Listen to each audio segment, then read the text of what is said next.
Back in the late 2000s, I was in my early 20s and living happily for a few years as a broke expat in Berlin. One of my roommates, who was from the UK, and I were out late-ish seeing a band play, maybe around midnight or 1 a.m. And afterwards, we were headed home, walking through a relatively central but quiet part of the city towards a subway station entrance. We were in high spirits after a couple drinks and a fun night out, not too drunk, just a little tipsy, and we were laughing and chatting, probably somewhat loudly, as we headed arm in arm towards the subway entrance, which was ahead of us down at the far end of a long, quiet street. It was late October, early November, and still warm enough for it to feel nice to walk outside, and the misty air hung in yellow halos under the streetlights. Just as a little gust of wind blew some leaves across the pavement in front of us, we both became aware of a figure walking ahead of us in the mist. From the back, it appeared to be an older woman, stooped over, carrying bags in each hand, and walking with a very pronounced limp, sort of dragging one of her legs along behind her. We were speaking English and nearly about to pass around her on the sidewalk when the woman cried out rather exaggeratedly in English, but with a thick German accent, "Oh, help! Won't somebody help me?"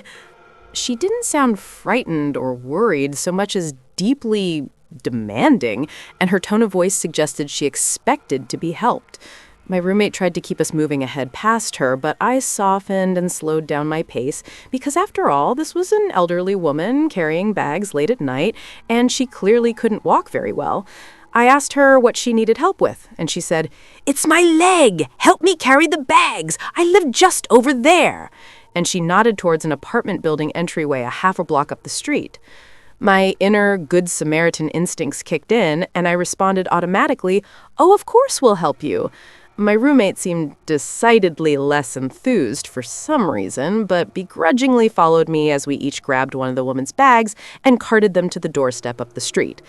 As the woman's face came into sharper relief underneath a nearby streetlight, I realized that she looked exactly like a witch out of a German fairy tale. Bent posture, a large wart on her nose, grayish-white straggly hair, and she was wearing dark wool clothing with a hood.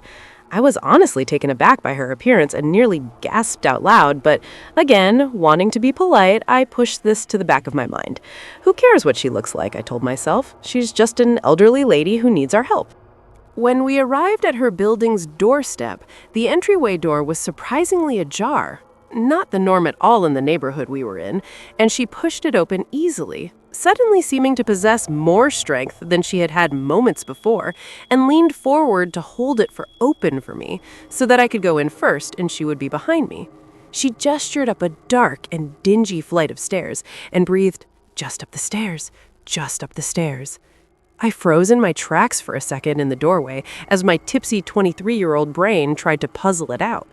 Logically, the polite thing to do would be to carry the bag up the stairs for this woman, right?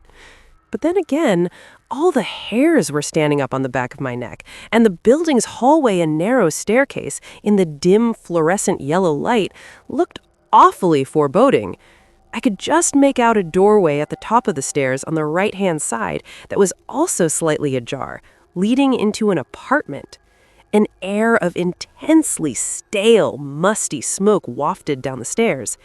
And then there was the tone of stark urgency in the woman's voice as she urged me to step fully inside and get up the stairs as quickly as possible.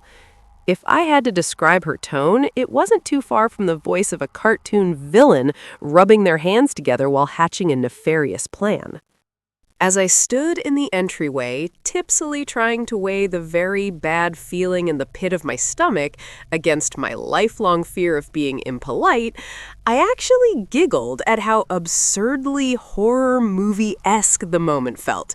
So much so that it couldn't be a real threat, right? It was too spot on, so I must be imagining it. Fortunately, my roommate, who had seen more shit in her life than I had at that point, literally yelled out, "Oh, hell no," hooked her arm into mine and pulled me out the door and down the street as quickly as possible.